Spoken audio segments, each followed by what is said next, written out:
All right, UFC fans, we're going to be matchmaking today based off of the card that was just held, Rose Namajunas versus Amanda Ribas. So what I'm going to be doing is telling you the fighters that I thought are worth matching up, or at least I have some matchups for on this card. So we're going to go through a lot of the victors. There are going to be some losers on here just because they're on the other side of some victors matchups. Or I'm interested in seeing what happens with them next, just because they're a decently named fighter, or I want to see them get absolutely pummeled. Either or.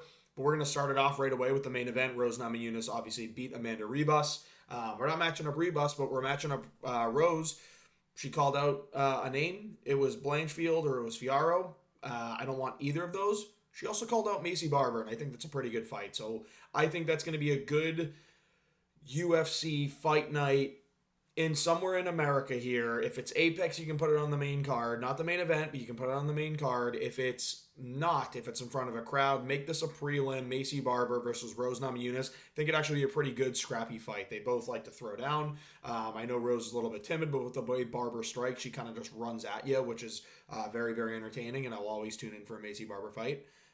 So I think that's a good fight to make. So let's do UFC fight night in August. Let them recover a little bit and have them fight as a prelim headliner or a main card low end fight.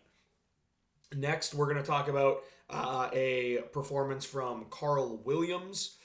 I'm actually going to match him up with another winner on this card. He UD'd Justin Tafa by wrestling, which is what he should have done the whole time. I think he's going to fight another striker here. I think the other guy that won on this card in the heavyweight division, Mick Parkin. I think Mick Parkin versus Carl Williams is the fight to make. The winner of that can start taking a look at the shot up the rankings. They're ranked pretty close to each other right now. I think it'd be pretty interesting. Mick Parkin is a decent striker. Carl Williams obviously likes to wrestle, but was trying to mix his hands in. So obviously he's worked on him. He's trying to mix him in. It's just Justin Tafa's not the guy to do that with when he can put you out in one shot. I don't think Mick Parkin's necessarily knocking anyone out with one shot, but he mixes in the strikes really well with the leg kicks, goes to the body. He actually throws some feints, so it's interesting to see from a heavyweight. I like Mick Parkin versus Carl Williams. You can do that one. Neither guy took too much damage, but the UFC is going to England in July. I say you put that one on the prelims in July. Mick Parkin versus Carl Williams right there. Peyton Talbot. Peyton Talbot knocked out Cameron Simon. That was a sad one to see because I do like Cameron Simon, but Peyton Talbot's the real deal. I don't want the Davey Grant matchup yet. I feel like Davey Grant just fraud checks people, and I'm not saying Peyton Talbot's a fraud. He's super young. I'd like him to work his way up the rankings. Not Bo Nickel way where he's fighting legit tomato cans up, but slow, steady steps up. So I got him here against John Castaneda. Let's see him in a fight against John Castaneda on the main card of an Apex fight night because, you know, the UFC loves to go to the Apex. But if they don't go to the Apex, make it a prelim headliner sometime in July or August. I'd like to see Peyton Talbot active, really start to work up that resume. Peyton Talbot versus John Castaneda, fight night at the end of July. I think that would be a great time. Really, really good fight there as well. Cameron Simon has lost 2 in a row to 2 pretty good fighters. C-Rod pretty much cheated, and Peyton Talbot's an absolute animal. I need to see him work his way back up. I don't want to see him lose again, and then the UFC start to question if he should be in the UFC, because I do think he's very talented. He's just had some tough fights. He's young. He's learning. I'd like to see him fight someone that he is going to beat the hell out of and get some confidence back, and that's going to be Cody Gibson. Cody Gibson has no threatening power, as we saw against Miles Johns this week. Low-level fighter. He was on Tough in a finale for Bantamweight, so he has a little bit of a name to him. I think this is a way for Cameron Simon to get back on track, and that's really how I match this one up. I want Cameron Simon to get back on track, so I'm going to go with Cameron Simon versus Cody Gibson. If you do that fight, if they go to Africa at the end of the year or do this in UFC Africa, I do want Cameron Simon to take a little bit of time off here because he took a lot of damage. So even if they don't go to Africa, if they do a fight night, they're doing one in Perth in Australia. I think that's still a little bit far, but at the end of the day, it's far to come to America too, so maybe they put it on the Perth card as a prelim fight. I think that'd be a good way to go, and I think that one's in August or September, somewhere around then, so I think that's the way to go there. Yusuf Zalal looked incredible against Billy Quarantillo. I think it's time he starts taking a shot at the rankings. I want him to fight Lerone Murphy in July on the UFC England card. I think that'd be a great way to open up the main card. Yusuf Zalal versus Lerone Murphy. Lerone Murphy hasn't fought in a while. He needs to get in the octagon. It seems like he'll fight when they go back to England. I think Yusuf Zalal is the guy to give him and see which one of them can start taking that shot up the rankings even more. That's a really, really fun fight. So I'm going to book that one. Yusuf Zalal, Lerone Murphy, UFC London card, or whenever they go to England specifically. Next up, Billy Quarantillo, man. It's sad because I like watching Billy Q fight sometimes. He's always in a fun fight, or he gets knocked out by Edson with a knee, and it's absolutely electric, and I told everyone it was going to happen. So, Billy Q, take a little bit of time. Got beat up pretty good. I think I want to see him fight the loser of this week's fight, Jamal Emmers versus Nate Landwehr, which I kind of think Nate Landwehr is going to lose this fight. I don't know who's the favorite or the underdog yet. I haven't looked, but I know Nate Landwehr had his chance at cracking in the top 15, and Danny Ige just did what Danny Ige does. Sat him down with 2 hooks and won those 2 rounds because of it. I'd like to see him fight the loser of Emmers versus Landwehr. I think that would be a fight that was guaranteed to be fun, and at least it can promote another name, and it's a good leveled matchup for Billy Q. Meanwhile, I do think he loses to both of those guys. I do think it's a chance for him to... It's a little bit lesser of a fight than Yusuf Zalal, in my opinion, but who knows? After this weekend, they may prove me wrong. I think that's the way you do it. I think you do it sometime at the end of the year, maybe, at a UFC fight night in October. Gives Billy Q a good amount of time, and if there's a lot of damage done in this Emmers-Landwehr fight, which I think there will be, I think this is going to be a fun fight, they'll have an appropriate amount of time to rest. 6, 7, 8 months. They'll rest. They'll get back in there. They'll be good to go. Next up, Trey Ogden laid on top of, was it Kurt Hollabaugh? It was Kurt Hollabaugh in a boring decision that I said exactly how it was going to go, and it went that way. I'd like to see him fight Francisco Prado. I think Francisco Prado is a very fun, good fighter. He just had to draw the short straw of Zell Huber, given how long he is for the division. Pause. Overall, I think I give Francisco Prado a good chance here. I'd like to see him start moving his way up the rankings, and this is a good level matchup for Trey Ogden as well, someone that he's going to want to take down, and we get to see what Prado's takedown defense really looks like. On the counter, if Francisco Prado can stuff those takedowns, we're going to see how Trey Ogden's worked on his stand-up game. I know his jab's been pretty good. Outside of that, it's really just the jab that he has that I've seen, but maybe he's been working on some stuff.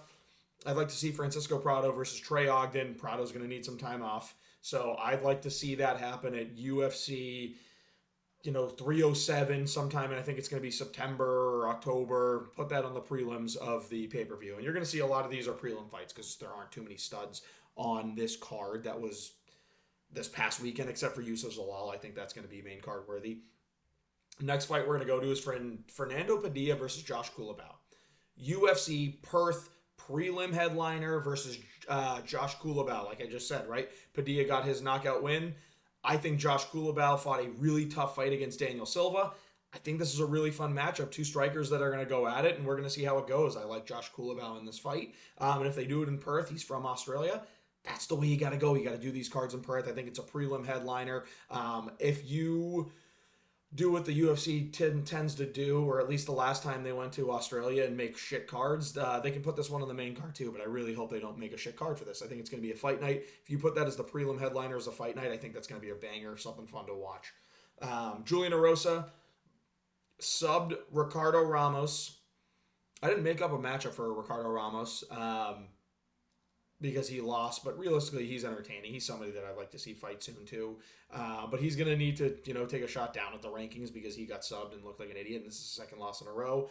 Maybe we'll make that one later in the week. But for now, we got Julian Erosa because he got the win. The guy that Josh Kulabau fought, I want to say it was 2 weeks ago. That's who I want to see Julian Erosa fight. Danny Silva. Danny Silva's really dangerous with the feet, and it's a good chance for him to start taking that shot at the rankings. I think he's going to be a real problem in this division, and I'm really excited to watch him fight. He had a very close fight with Josh Kulabau, and Josh Kulabau is very, very talented. I'm going to go Julian Erosa, Danny Silva, UFC, fight night. Now, I'm doing this one in August. I think we should do it sooner. Get Danny Silva back in there. Get Julian Erosa back in there. Let him make some money. UFC Fight Night prelim in August. Something like that. Miles Johns had his win. I'm going to match him up against a bantamweight that had an underwhelming performance on the Rozenstruik Gaziev card, and that's Javid Basharat. Javid Basharat kind of got Semi-fraud check to get against Amy and Zahami. It was a close, boring, dog shit fight. Kind of looked low level for two guys that are supposed to be a lot better than low level. But I'd be interested to see how this one goes. Basharat lost. Miles John won. He's taking a shot up. Javid should take a shot down. I think they match up pretty fun against each other. I think Miles John has the power to knock out Javid Basharat, but I think Javid Basharat has the durability to maybe eat those shots and then wear down on Miles Johns with the wrestling in the later rounds and win that fight. So I think that one's going to be a really, really fun fight. I would probably lean Basharat, but who knows? Miles Johns could get a knockout, prove me wrong. I think that's the fun one you got to do right there. Next fight on the card, we are going to matchmake Jarno Aarons, because he had his best performance that I have seen him have. He's going to get a shot up the rankings as well. He's going to get Isaac Bulgarian. I think Isaac Bulgarian beat C-Rod last week. I think that was one of the worst robberies that I've seen, like worse than Patty versus Jared Gordon, maybe worse than Luka Bresky versus Martin Boudet. There's some really, really bad robberies that have happened. I think this one was one of the worst. So I think Isaac Bulgarian won that fight. I'd like to see him get his confidence back and get in the win column, even though in my mind he did win against Jarno Aarons.